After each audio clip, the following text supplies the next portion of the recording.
Mesdames, Messieurs, bonsoir et bienvenue sur El Bilad TV et sur Challenge. Au menu de cette édition, les dernières assises de l'agriculture avec ce qu'il en reste en mémoire. Quels en ont été les débats et les principales recommandations et que faudra-t-il réellement en attendre? On fera le point avec Issa Mansour, expert en agriculture et conseiller à l'export.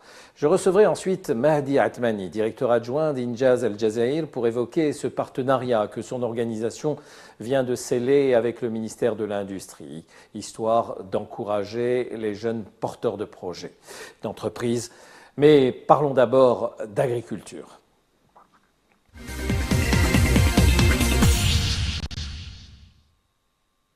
Issa Mansour, vous êtes, je le disais un instant, expert en agriculture, conseiller à l'export. Alors, comment, de votre point de vue, se sont déroulées ces fameuses assises de l'agriculture? Qu'est-ce que l'on doit en retenir? Bonsoir et merci pour l'invitation. Je vous en prie. En effet, on a organisé début de semaine les assises nationales sur l'agriculture sous le thème l'agriculture au service de la souveraineté nationale et de la sécurité alimentaire. Mais moi, je me pose la question, est-ce que ces assises-là étaient pour élaborer en quelque sorte une nouvelle politique agricole, ou bien c'était une réunion comme d'autres qu'on oublie juste après la clôture des travaux? Et donc, alors, qu'est-ce que vous en pensez? Je pense que pour élaborer une politique agricole adéquate, une vraie politique agricole, un mois, ça ne suffit pas pour faire le travail. Parce que vous savez que les assises, c'était le fruit du travail de 9 ateliers qui ont travaillé pendant un mois sur des différentes thématiques du secteur de l'agriculture. Vous avez été associé à ces travaux? Non, je n'ai pas été convié pour être de la partie. D'accord, et donc ce mois, ça ne suffit pas? Bien sûr, ça ne suffit pas, parce que le marasme dont se trouve notre agriculture, c'est un marasme profond. On ne peut pas le résoudre en un mois. Vous savez, en un mois, je pense moi, en un mois, on ne peut même pas énumérer les problèmes dont baigne notre agriculture. Et que dire alors de proposer des solutions et faire toute une feuille de route? Normalement, ça doit prendre beaucoup de temps. D'accord. Bon, il y a eu des débats, il y a eu des discours, il y a eu des recommandations. Oui. Qu'est-ce que vous pensez de ce qui a été dit et fait? Pour les recommandations, jusqu'à l'heure actuelle, je n'ai pas encore vu des recommandations, j'ai pas de position pour le document. Donc, ce que je peux dire, les recommandations qui ne seront jamais mises en œuvre. Pourquoi? Parce que chez nous, même les lois, on transgresse les lois, on n'applique pas les lois. Que dire alors des recommandations? Je pense que ces recommandations-là auront le sort d'autres recommandations qui ont été déjà prises et qui ont été, comment dirais-je, envoyées aux calendes grecques. Voilà, donc c'est le sort de ces recommandations-là. Je pense qu'ils auront le même sort. Et pourtant, les problématiques, elles sont connues du secteur agricole et je pense qu'elles ont été une nouvelle fois posées. Qu'est-ce qui ne va pas? Non, je ne pense pas que la problématique est connue à 100%. Pourquoi? Parce qu'en l'absence de données statistiques fiables. Vous savez, les statistiques agricoles n'existent pas. Il n'y a pas un système performant des statistiques. Pourquoi je vous dis que ces recommandations ne seront pas appliquées? Parce que ces recommandations ne peuvent pas être une feuille de route adéquate. Pourquoi? Parce que actuellement, on se base sur des données et des statistiques du recensement général de l'agriculture qui a été effectué en 2001. Ça date. C'est le dernier? C'est le dernier, oui. 17 ans, ça fait 17 ans. Comment on peut se baser avec d'anciennes informations et d'anciennes statistiques pour élaborer une nouvelle technique, enfin une nouvelle programme? Ça ne se fait pas. Les différents ministres qui se sont succédés au pupitre ont souligné malgré tout les avancées du secteur, des avancées qui sont très conséquentes en termes de chiffres. Est-ce que vous partagez ce point de vue? Il y a des avancées, certes. En termes de production, oui, en termes de productivité. Oui, il y a des avancées, certes, mais ce n'est pas suffisant. Quand on voit le programme qui a été appliqué depuis 18 ans, et quand on voit toutes les dépenses qui ont été effectuées, les budgets qui ont été alloués au programme, donc c'est insuffisant. Si on dit actuellement qu'on a atteint une certaine suffisance alimentaire, bon, une certaine suffisance alimentaire, pas vraiment, elle n'est pas vraiment réelle, parce que quand on voit les prix des produits agricoles, ça veut dire qu'il n'y a pas vraiment une abondance. Aussi, quand on dit qu'on a atteint une suffisance alimentaire, ce que veut dire que tous les marchés sur le territoire national seront alimentés, seront approvisionnés en produits agricoles d'une façon, comment dirais-je, d'une façon pérenne, voilà, et que ces produits arrivent aux consommateurs avec des prix abordables. C'est ce qui n'est pas le cas actuellement. En plus, l'acquis de l'autosuffisance alimentaire en quelques produits, ce sont les produits qu'on n'a pas soutenus. On n'a pas soutenu, par exemple, les produits maraîchers, on ne les a pas soutenus. Les filières qu'on a soutenues, elles ne sont pas encore développées. C'est ça le problème. Pour quelle raison? Pour quelle raison? Cela, il faut qu'on réserve une émission de 2 heures pour parler de ce qui s'est passé vraiment pendant l'application du programme de développement de l'agriculture, qui n'a pas été appliqué d'une façon scientifique, d'une façon comment dire, adéquate. C'est un programme qui a été jeté comme ça, il a été appliqué sans contrôle et sans étude. C'est pour cela qu'il n'a pas vraiment réussi. Alors, aujourd'hui, comment serrier, selon vous, on se dégage là des assises. Maintenant, c'est par quoi il faut commencer? Est-ce que ce secteur, pour vous, est sinistré aujourd'hui? Oui, bien sûr. Et alors, par quoi il faut commencer? Par quoi il faut commencer? C'est une question pertinente. Et je vous réponds qu'actuellement, le secteur agricole en Algérie a besoin d'une politique agricole et d'une vraie politique agricole. Une politique agricole qui est basée sur une stratégie qui est basée sur le concept du développement durable, c'est-à-dire une politique qui va atteindre l'autosuffisance alimentaire d'une part et d'autre part, tout en préservant les réserves naturelles, dont les terres agricoles et l'eau, comme stipule l'article 19 de la Constitution d'ailleurs. Voilà, parce que si je vous dis le challenge ou le défi de l'agriculture contemporaine actuellement, ce n'est plus le défi classique de nourrir, par exemple, la population.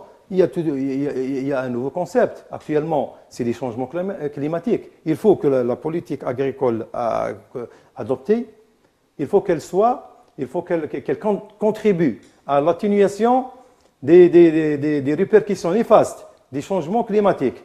Parce qu'on va subir ces conséquences-là si on ne prend pas de dispositions.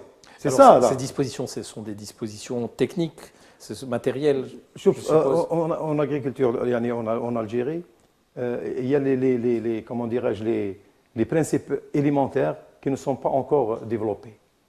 Je vous donne l'exemple, par exemple, c'est la régularisation du foncier agricole. Premièrement, ça c'est le foncier agricole, c'est un problème en Algérie. Il n'est pas, on n'a pas une statut juridique vraiment clair pour les terres agricoles. Deuxièmement, l'inexistence d'une institution financière, par exemple, pour le financement de l'agriculture, parce que actuellement, il y a non, il y a la BADR, par exemple, mais la BADR c'est une banque commerciale. On ne peut pas. Ce que veut dire quand elle finance l'agriculture, elle considère l'agriculture comme d'autres secteurs, alors que c'est faux.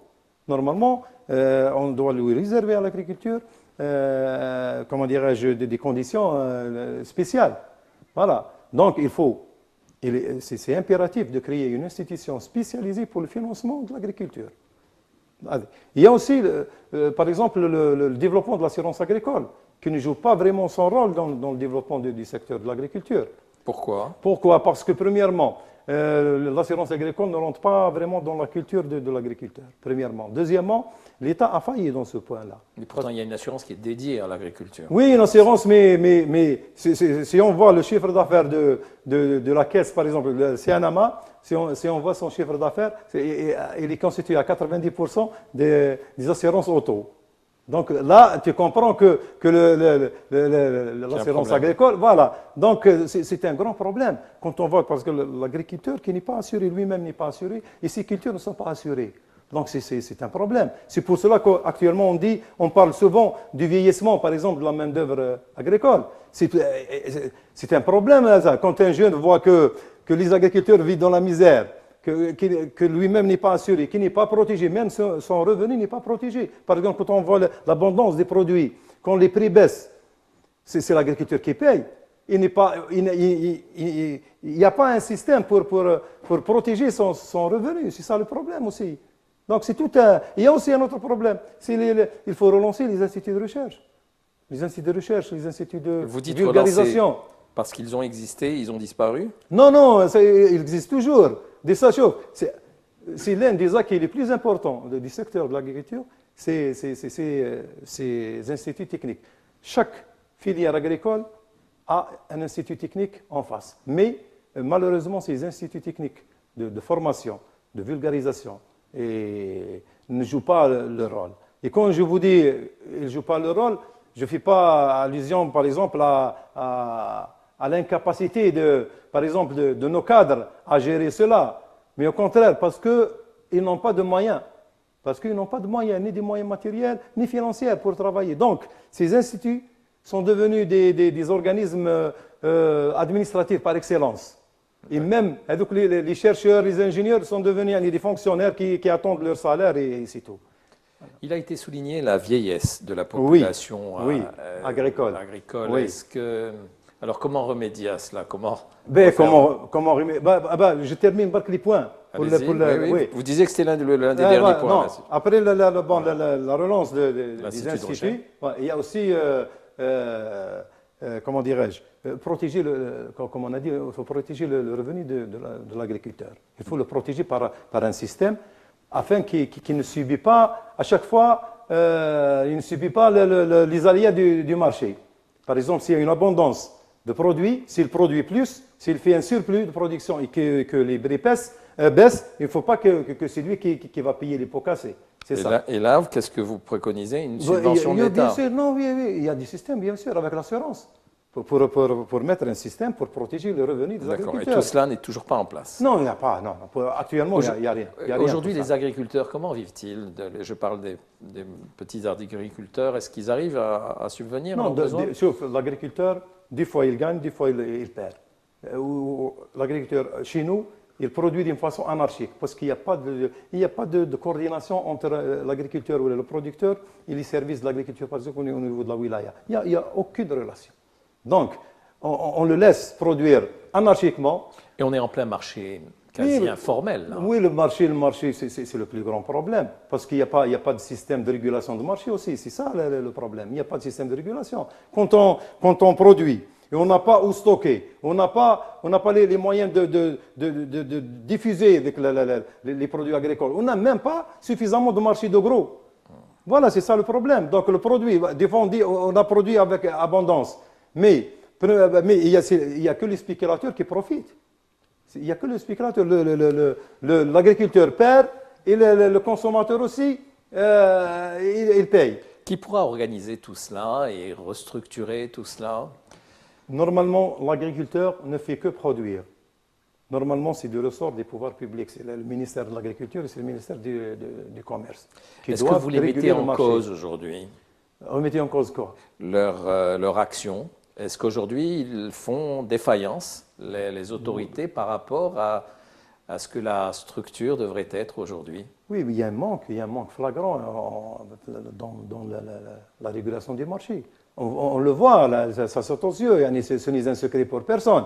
Quand on voit des produits, donc les prix des produits qui s'élèvent de 100% en l'espace d'une semaine, Ça se comprend qu'il y a pas, qu'on ne contrôle pas vraiment le marché. C'est ça le produit. On trouve un produit à 100 dinars, après 2 semaines, on le trouve à 200 dinars. Donc il y a un point d'interrogation, un grand point d'interrogation. Ok. Et alors, mais cette restructuration, le président lui-même l'a appelé à cette restructuration, mais comment va-t-on la mettre en place rapidement? Le malheur, c'est tout le monde Qui appelle à cela. qui appelle à cela. On a vu Monsieur le Président de la République, Monsieur le Premier ministre, c'est tout le monde qui parle des problèmes de l'agriculture. Mais on ne sait pas qui va commencer, par quoi on va commencer et comment on va le faire. Voilà, c'est ça. Je vous dis qu'on n'a pas un manque d'idées. On n'a pas un manque d'idées, on a les idées, il y a des idées, les finances, ça ne manque pas. Mais pourtant, je sais qu'au ministère de l'Agriculture, on fait appel à beaucoup d'experts qui sont internationaux, notamment à la FAO. Bon, malgré tout ça, les idées ne sont toujours pas en place. Voilà, donc il n'y a pas d'efficacité. Même s'il y a des programmes de développement, mais qui ne sont pas appliqués d'une façon correcte. C'est ça, il n'y a pas une volonté vraiment de développer le secteur. Et pourtant, on dit que le secteur de l'agriculture est le deuxième pourvoyeur de richesse pour l'Algérie. Normalement, oui. Normalement, pour l'Algérie, c'est un pays agricole. Normalement, même le slogan officiel. Non, mais il l'est. Il l'est, mais on appelle à ce qu'il le soit plus. Voilà, oui. Même le slogan officiel des pouvoirs publics, après la chute des prix du pétrole, ils disent qu'il faut que c'est l'agriculture qui devait être l'alternative aux hydrocarbures. Oui. Mais ça ne peut pas être actuellement. Si on dit cela, ça veut dire que les exportations des produits agricoles va nous faire rentrer jusqu'à 30 à 40 milliards de dollars. Avec quel produit on peut réaliser ce chiffre-là? Et il est quasiment impossible à court terme. Comment vous jugez la relation de communication entre les différents relais de l'État sur les régions avec le monde agricole? Est-ce que l'information passe? Il y a une relation qui est soutenue? Comment vous jugez cela? Parce que c'est par là que ça peut aussi déboucher. Pas assez. Pas assez parce qu'on voit que même les filières agricoles ne sont pas vraiment organisées. Je vous dis qu'en termes de production, que les agriculteurs sont livrés à eux-mêmes. Il n'y a aucune coordination entre les producteurs et entre l'administration, par exemple. Autre coordination qu'il devrait y avoir, c'est peut-être l'avènement des coopératives agricoles. Oui, c'est très important. Ce sont des choses qui marchent, qui fonctionnent ailleurs. Oui. Comment ça se passe chez nous? Oui, parce que c'est impératif pour nous. Pourquoi? Parce que nous, notre agriculture est basée sur des petites exploitations. 70% des exploitations ont moins de 10 hectares. Donc, c'est très très important que ces exploitants se regroupent en coopérative. C'est très très important. Donc, il y a beaucoup de travail à faire. Et notamment pour financer la modernisation technique des Oui, bien sûr. matériels. Et l'État doit prendre en charge des mesures incitatives pour inciter les agriculteurs à se regrouper en coopérative. Pourquoi les jeunes abandonnent le secteur rural et agricole? Parce que l'agriculture n'est pas un secteur qui fait vivre vraiment. Je vous dis que quand les jeunes voient les agriculteurs comment qu'ils vivent, ça les encourage pas. Enfin, la deuxième des choses, c'est que les jeunes ont d'autres alternatives. Par exemple, la dansage, c'est plus facile. Et pourtant, on voit de grandes exploitations agricoles s'installer, et même les Américains venir. Ça, c'est un autre débat. Les méga-projets agricoles, l'agro-business, ça, c'est un autre débat. C'est un autre débat. Mais qui peut faire avancer les choses du point de vue agricole? Il faut faire vraiment, il faut qu'il y ait un débat profond pour ce problème-là. Oui, mais qu'est-ce que vous en pensez en attendant ce débat profond? Parce que, pour notre agriculture est basée, je vous dis que c'est des petits agriculteurs qu'il faut vraiment encourager. Et quand je vous dis au début que la politique agricole doit s'inscrire dans le respect de l'économie, comment dirais-je, durable, c'est qu'il faut préserver les ressources en eau, les ressources d'eau souterraines, qu'il faut préserver pour les générations futures. Parce que cette eau-là, ce n'est pas pour nous. Donc, ça, c'est un problème qu'on doit poser. Il y a un épuisement. Si on applique ces méga-projets agricoles, il y aura un épuisement des ressources d'eau souterraines. C'est un problème. À long terme, c'est un grand problème. Issa Mansour, je vous remercie de cet éclairage sur ce qu'ont été les assises de l'agriculture et c'est l'état dans lequel se trouve notre agriculture. Et je serais ravi d'organiser un débat avec vous sur le rôle de ces grandes exploitations qui se font jour. Merci encore de votre présence ici. Merci. Nous allons recevoir dans un instant Mahdi Atmani d'Injaz El Jazair qui va nous évoquer une récente convention qui a été signée avec le ministère de l'Industrie pour essayer d'encourager les porteurs de projets en entreprise. À tout de suite.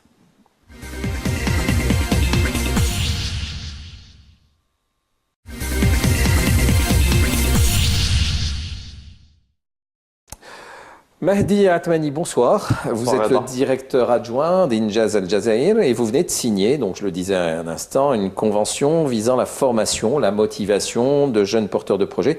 Alors, de quoi s'agit-il réellement et qui en est à l'initiative? Il s'agit réellement d'un challenge et je pense que ça va bien justement avec le titre de votre émission, Reda. Alors, c'est un challenge que rencontre toute association algérienne en fait. Si on devait se comparer aux acteurs associatifs que l'on peut rencontrer dans d'autres pays. En Algérie, l'acteur associatif, il est un petit peu oublié, alors qu'ailleurs, il est l'élément central de toute décision, qu'elle soit politique, sociale, économique ou autre. Donc le fait que l'on ait réussi à signer justement ce partenariat,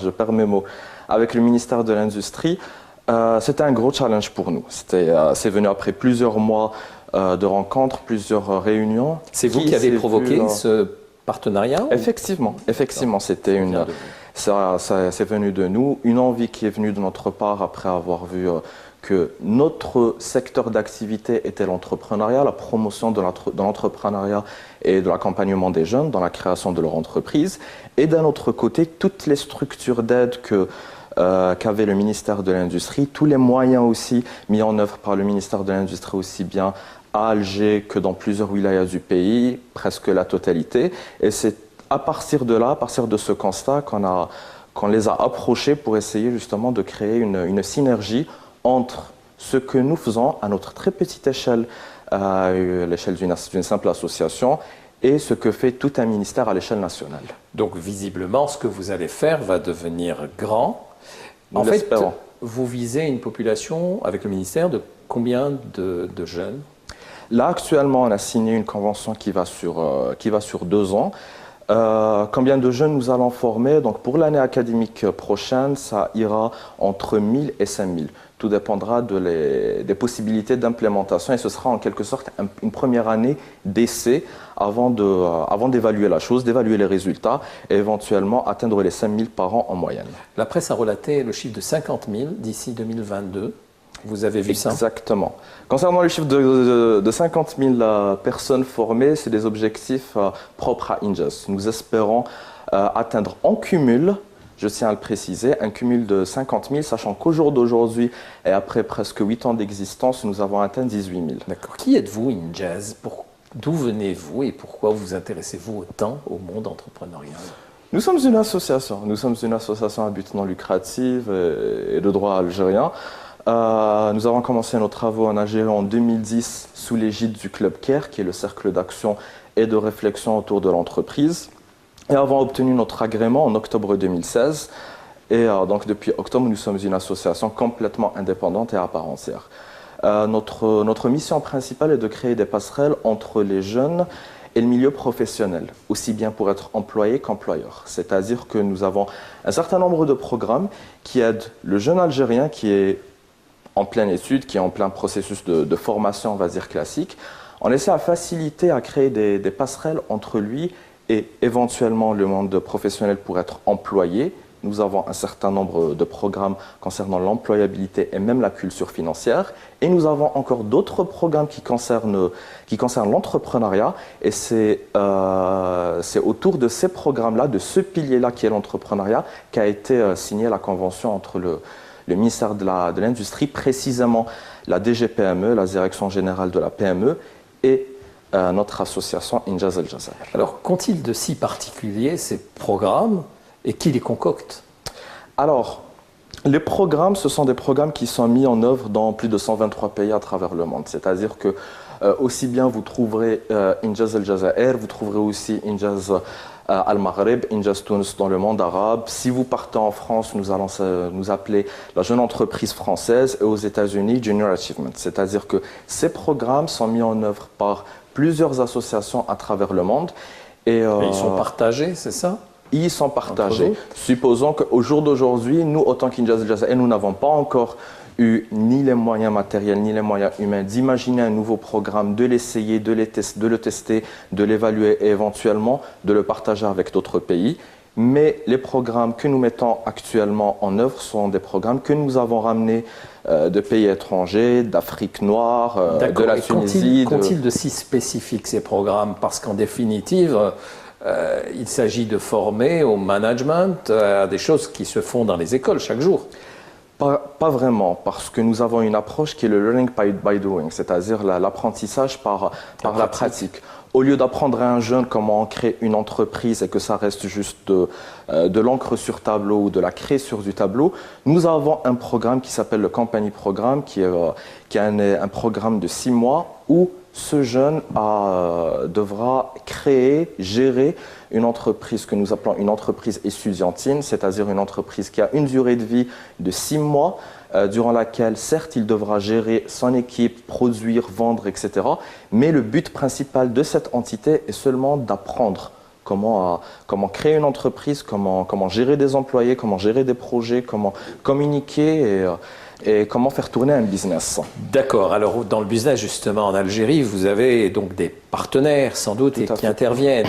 Donnez-nous des noms, qu'on puisse savoir un petit peu à qui on peut avoir affaire dans ce type de programme. On commencera à parler, bien évidemment, du président de notre association, M. Ali Azouz, qui représente l'entreprise Xerox, CBS Xerox. Donc, c'est l'un des partenaires, des nombreux partenaires que nous avons. Mais en totalité, notre conseil d'administration est constitué de 22 individus qui, chacun d'entre eux, représente une très grande entreprise algérienne ou multinationale installée en Algérie. Et c'est justement eux qui financent ces programmes parce que ces programmes sont entièrement dispensés aux étudiants gratuitement. Et c'est eux qui sont à l'origine de cette initiative. C'est ce groupement d'hommes d'affaires algériens qui ont décidé d'aider à leur façon et avec leurs moyens l'émergence d'une nouvelle génération d'entrepreneurs. Alors, quels sont les budgets que consent Injaz par année pour avoir un ordre d'idée dans ce type de formation? Ce n'est pas des budgets prédéfinis. Il faut savoir que comment nous fonctionnons, c'est-à-dire nous restons une association avec des moyens très réduits. Donc c'est du cas par cas avec chaque entreprise. Quand vous avez par exemple, nous l'avons fait un très bel exemple le week-end dernier à Oran où on a pu regrouper plus de 200 étudiants grâce au soutien de l'un de nos partenaires qui est Unilever. Et Unilever qui rencontrait des problématiques concrètes quant à leur usine qui se trouve à Oran. L'idée, c'est de faire appel à des étudiants, les former en entrepreneuriat et de leur donner comme challenge d'imaginer des business qu'ils pourraient éventuellement, Unilever, aider, financer et autres, de sorte à ce qu'il y ait du gagnant-gagnant, c'est-à-dire l'étudiant est formé en entrepreneuriat, il est aidé, il est suivi, et aussi l'entreprise qui finance, elle a un retour sur investissement. Et quel serait ce retour? Ça peut être financé, ça peut être un retour d'image, peu importe, mais le résultat final... Mais comment un retour financier? C'est-à-dire qu'elle aurait une participation dans ce que ferait le jeune en montant une entreprise plus tard? Non, quand je dis retour financier, c'est par rapport à l'image, la communication, etc. Ça reste du sponsoring. N'oublions pas que le sponsoring de toute une entreprise est un investissement. Oui, parce que vos événements, vos formations, je ne sais pas, mais vous les médiatisez. Et qui s'adonne à ces formations? En fait, vous payez des formateurs ou ce sont où ce sont les dirigeants eux-mêmes des entreprises qui viennent à différents échelons? Ça peut être les dirigeants eux-mêmes, comme vous dites, à différents échelons, mais une chose est sûre est que sur la totalité des formations Injaz, aussi bien ceux qui concernent l'entrepreneuriat ou ceux qui concernent la littératie financière ou la culture financière et même l'employabilité, c'est à 100% par du bénévolat. C'est-à-dire que vous-même, si vous avez un week-end à offrir juste pour aller à la rencontre d'étudiants, leur expliquer éventuellement comment créer une entreprise ou dans un autre registre, comment écrire un CV pour postuler, vous êtes le bienvenu avec nous et c'est un appel que nous lançons justement. Et vous avez des salles de formation dédiées à cela? Non, nous n'avons pas de chaîne. C'est qu'à l'origine et jusqu'au jour d'aujourd'hui, la totalité de nos programmes sont sous le patronage du ministère de l'Enseignement supérieur et de la Recherche scientifique. C'est la raison pour laquelle, jusqu'au jour d'aujourd'hui, c'est-à-dire avant la signature de ce partenariat, la totalité des programmes Injaz se font au niveau des universités et grandes écoles du pays. Et maintenant que l'industrie intervient, elle va intervenir d'ailleurs de quelle manière? Alors d'abord en vous permettant d'utiliser de nouveaux locaux. Exactement, entre autres de nouveaux locaux. Le ministère de l'Industrie, via la DGPME, a accès, non pas qu'ils ont accès, mais ont un certain nombre de ce qu'on appelle les pépinières d'entreprises et centres de facilitation, en nombre de 42, éparpillés sur plusieurs wilayas du pays. Via cette convention, nous pourrons donc installer les programmes d'Injaz de promotion de l'entrepreneuriat au niveau de ces structures d'aide aux porteurs de projets pour en faire bénéficier et les porteurs de projets qui sont incubés chez eux, mais aussi des personnes Delta. D'accord, donc une présence dans quasiment toutes les wilayas. Est-ce que l'industrie va apporter aussi de l'argent dans cette aventure? Non, pas dans le cadre de ce partenariat du moins. D'accord. Est-ce qu'aujourd'hui, alors, les jeunes qui sont dans ces pépinières, d'où viendront-ils? Est-ce qu'ils viennent exclusivement du monde universitaire ou ils peuvent venir d'ailleurs? Principalement au jour d'aujourd'hui, ils viennent du monde universitaire. Par contre, les pépinières d'entreprise et centres de facilitation reçoivent aussi des jeunes qui viennent des centres de formation, des CFPA, etc. Donc c'est ouvert à, vous m'excuserez du terme, mais à monsieur tout le monde. D'accord. J'ai vu que jusque-là, vous avez beaucoup été draguer les étudiants dans les grandes écoles, dans les universités. Et puis, vous avez amené beaucoup à se lancer école par école dans différents projets d'entreprise. Des projets, je dirais, à la fois réels et fictifs, parce qu'ils ne sont pas matérialisés par une inscription au registre de commerce. Mais avec souvent de bons projets. Puis souvent, les Algériens ont gagné même dans dans des différentes compétitions. Voilà. Mais ce dont on s'est aperçu, c'est que ces projets, et souvent quand ils sont bons, finissent dans les tiroirs. Et cela n'est-il pas frustrant? En tout cas, j'ai senti une frustration au niveau de ces étudiants. Effectivement, il y a une certaine frustration parce que justement, jusqu'au jour d'aujourd'hui, ces étudiants-là, qui passaient par le programme dont vous faites allusion, qui est le Compagnie Programme, nous demandaient un suivi après cette formation. Or, nous, Injaz, notre corps de métier, c'est réellement la formation en entrepreneuriat et non pas l'accompagnement quand la personne crée réellement son entreprise. Et c'est de là même que vient l'importance de ce partenariat que nous avons avec le ministère de l'Industrie, vu que via ces pépinières d'entreprise et ces centres de facilitation, le suivi de ces projets, l'incubation de ces projets et la floraison, j'ai envie de dire, de ces projets sera possible. Donc, au-delà de la formation en elle-même qui est le cœur de ce partenariat, il y aura aussi le suivi qui se fera de façon fluide, de façon naturelle au niveau de chaque pépinière et centre de facilitation. Comment vous allez faire maintenant pour trouver, parce que maintenant tout va se multiplier, tout va aller très vite, il va falloir vous organiser vous-même. Effectivement. Comment vous allez trouver les formateurs, comment vous allez trouver les chefs d'entreprise qui vont être vos partenaires? C'est vrai que vous avez acquis, je pense, une certaine expérience, mais il va falloir aller beaucoup plus vite.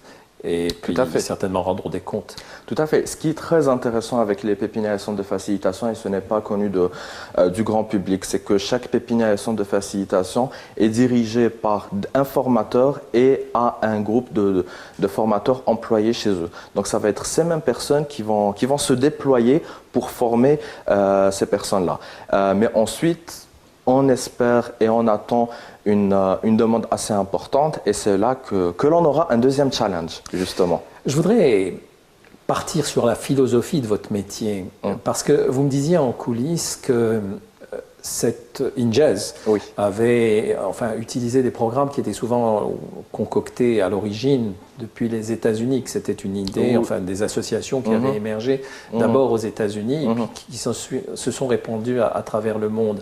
On voit d'autres exemples comme ça, comme la semaine de l'entrepreneuriat aussi, qui est une autre formule et qui émane aussi des États-Unis. Oui. Alors, quelle est la volonté qui est derrière, qui est apparente ou qui se cache?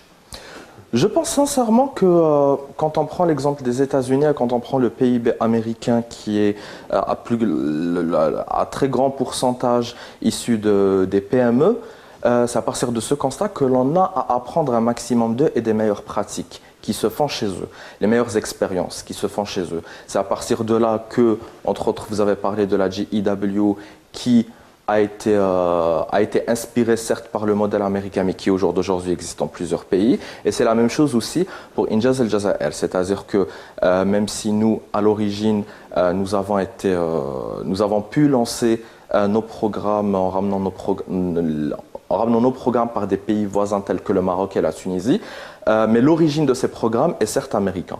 Ensuite, je tiens à préciser quelque chose qui est très important, c'est que la totalité de nos programmes sont mis en adéquation avec le contexte socio-économique algérien. C'est-à-dire que le squelette global du programme, type campagne-programme, qui est constitué de 3 grandes étapes qui sont la création, le développement et l'exploitation. Dans le modèle algérien, on garde ces 3 grandes étapes. Mais la création en Algérie est complètement différente de la création, même dans un pays voisin. Vous allez au Maroc, les contraintes que rencontre un entrepreneur ne sont pas les mêmes. De là à parler des États-Unis, c'est le jour et la nuit. Donc les programmes sont réellement algérianisés. Comment, à titre comparatif, vous jugez la jeunesse algérienne dans sa relation avec l'entrepreneuriat? Est-ce que quel est le contexte culturel vis-à-vis de l'entrepreneuriat en Algérie, chez la jeunesse? Je pense sérieusement sincèrement que le jeune Algérien... Dans un pays qui est passé par la case socialiste. Justement. Là, nous avons une génération de jeunes qui est très intéressée par l'entrepreneuriat. Cet engouement existe réellement. Il suffit de voir le nombre de personnes le nombre d'universitaires, etc., qui vont à toutes les manifestations concernant l'entrepreneuriat. Et même, on va aller juste à côté en parlant de leadership et ceux qui sont leaders via leur business. Par contre, on dira que l'environnement familial algérien n'encourage pas le fils, la fille à être entrepreneur pour des raisons de sécurité. La sécurité de l'emploi, il serait mieux pour l'individu d'être employé, d'avoir son salaire assuré, etc. Donc c'est en plus de ce côté formation en entrepreneuriat, il y a encore de grands chantiers à faire sur la culture entrepreneuriale elle-même et à travailler sur l'image que l'on a de l'entrepreneur en Algérie. D'accord. En fait, vous organisez souvent donc des tournois à l'échelle arabe. N'aurait-on pas pu imaginer ce type de tournoi à l'échelle maghrébine? Et j'aimerais même aller plus loin.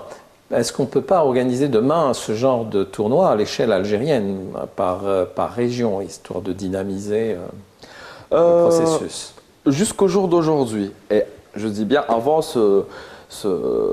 la réussite de ce challenge, la convention avec le ministère de l'Industrie. Concernant cette fameuse compétition, nous pouvions lancer entre 20 et 30 projets étudiantins par an. La plupart étaient concentrés sur Alger, avec quelques-uns, 1 ou 2 à Oran, 1 ou 2 à Constantine, etc. Donc il n'y avait pas le moyen d'imaginer justement des compétitions régionales qui finiraient éventuellement par une compétition régionale. C'est pour ça qu'entre 2010 et 2017... Ou par université. Ou même par université. Quand on parle de toute une wilaya où on n'a qu'un seul projet, cette configuration n'est pas faisable. Donc jusqu'ici, nous avons réalisé qu'une seule compétition nationale où nous mettons réellement tout le monde en compétition. Là, avec ce partenariat, il y aura sûrement beaucoup de nouveautés à ce sujet en fin d'année prochaine, durant l'année 2019. Alors, on vous regarde Et il y a certainement des étudiants, des formateurs, Oui. et puis le grand public. Qu'est-ce que vous avez, vous disiez que vous appelez un peu tout le monde à vous rejoindre. Oui. Qu'est-ce que j'aurais à leur dire? C'est un appel. Et comment les motiver par rapport à cela? C'est un appel d'abord pour les... Les formateurs sont payés? Non. C'est du bénévolat. Et strictement. Hein, c'est du bénévolat à 100%. Nous sommes une vraie association. donc voilà, nous sommes une association quel est le temps que vous dispensez à chaque étudiant par année ou par... Ça dépend le programme. Au jour d'aujourd'hui, nous avons un éventail de 7 programmes différents qui vont de 4 heures à 6 mois. Donc tout dépend de la disponibilité de l'étudiant. On sait très bien que leur programme ne leur permet pas toujours de participer à ces activités extra-universitaires. Dans ce projet de convention, encore une fois, comme je vous le disais tout à l'heure, vous allez former, accompagner sur des projets qui n'auront pas d'assises réelles dans la vie économique algérienne. Qui pourraient se transformer. Mais dès lors qu'ils se transformeront, votre rôle s'arrête là. Vous disparaissez. Exactement. C'est à partir de là que rentre le rôle du ministère de l'Industrie. Est-ce qu'il ne faudrait pas qu'il y ait des sortes d'INJAS pour accompagner les startups ou les entreprises? Exactement. Il faut comprendre quelque chose de très simple et de très basique. C'est que l'entrepreneuriat ne dépend pas sur un seul acteur. L'entrepreneuriat est tout un écosystème. Dans cet écosystème, nous avons les banques qui ont leur rôle. Nous avons les structures d'appui qui ont les rôles. Nous avons la juridiction qui a sa rôle. Nous avons les incubateurs, les pépinières, les universités et nous avons d'autres structures telles qu'INJAS. Et chacun doit jouer son rôle. Qui sont là pour créer un lien entre ces structures. Et une stimulation. Exactement. D'accord. Comment aujourd'hui vous pouvez un petit peu recenser ce qui a été fait au-delà du nombre des étudiants qui ont été accompagnés? Mais comment vous pouvez matérialiser un petit peu les résultats, les bons résultats que vous auriez faits? Comment vous défendez votre bilan aujourd'hui? Au jour d'aujourd'hui, en disant on a formé, oui, mais de quelle manière? Comment peut-on sentir que vous avez bien formé? Là, on parlera des résultats. Parce qu'en réalité, c'est la transformation qui nous intéresse. Exactement, c'est le résultat final. Et là, quand on parle de résultat final, il y a certes ce premier, on va dire, output qui est de 18 000 personnes formées, mais ensuite vous me direz, oui, formées pour, que sont-ils devenus? Au jour d'aujourd'hui, nous avons un certain nombre d'entreprises qui emploient plus de 10 personnes et on ne les compte pas sur les doigts d'une seule main. En tout et pour tout, nous sommes en train de flirter avec les 5-6% de personnes qui sont passées par nos programmes, donc de ces 18 000 personnes qui sont toujours entrepreneurs et chefs d'entreprise. Une organisation qui serait importante, ce serait celle aussi qui, après votre travail, essaierait de rassembler des business angels qui interviendraient réellement pour lancer le processus définitif. Exactement. Ça, ce serait la configuration idéale. Et justement, le meilleur appel, je pense que l'on pourrait faire, c'est vers tout business angel ou investisseur providentiel en Algérie, sur les 4 coins du pays. Mahdi Atmani, merci infiniment. Merci à vous, Reda. Bonne chance à Injaz El Jazair et à tous ces jeunes qui vont être derrière vous, enfin que vous allez accompagner en tout cas. Voilà, mesdames et messieurs, je vous remercie de votre attention et je vous dis à vendredi prochain.